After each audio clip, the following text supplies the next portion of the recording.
साल पहले जब पृथ्वी अपना 400 करोड़वां जन्मदिन मना रही थी, तब वायुमंडल में ऑक्सीजन का स्तर शून्य से बढ़कर 13% तक पहुंच गया था।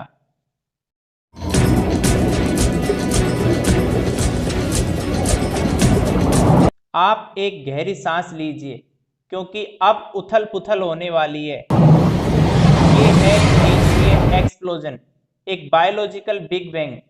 जब ऑक्सीजन की मात्रा बढ़ जाती है तब आकार बढ़ता है और जटिलताएं भी।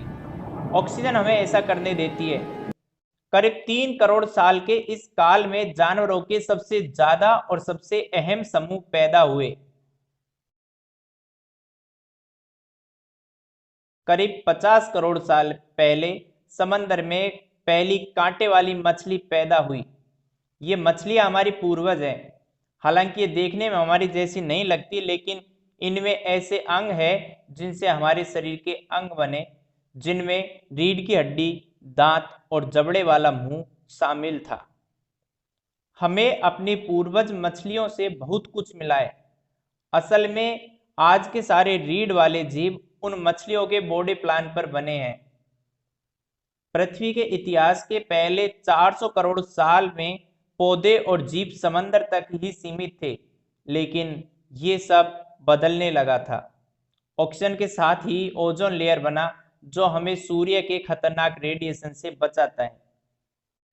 पौधे सबसे पहले आगे बढ़े।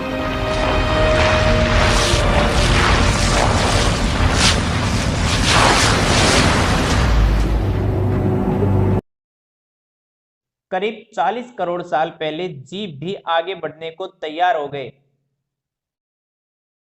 सबसे पहले वो एम्फीबियंस जिनके कई वंशजों में से एक हम भी है।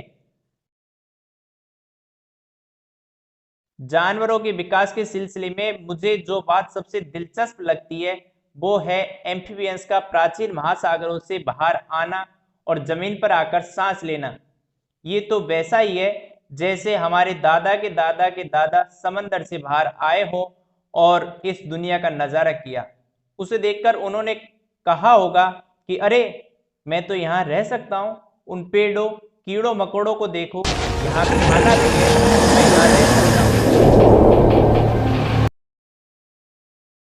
फिर वो दिन भी आया जब इंसानों ने हर जगह पर कब्जा जमा लिया, लेकिन इससे पहले हम ऐसा कर पाते, हमारे पूर्वजों को पानी से आखिरी रिश्ता भी तोड़ना था।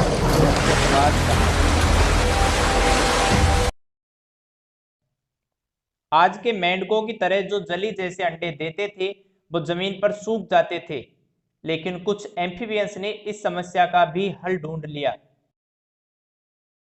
वे ऐसे अंडे देने लगे जिसके ऊपर का खोल अंदर की नमी बचाए रखता था। इसके साथ ही हम महासागरों से जमीन पर आ गए और एम्फीबियन से रेप्टाइल्स बने। कोई जीव समंदर से करीब 50 या 100 किलोमीटर दूर हो सकता था, पर उसके बावजूद उसके अंडे में महासागर का अंश मौजूद रहता था। ये बड़ी अहम बात थी। इसके साथ ही महासागरों से उनका संपर्क टूट गया।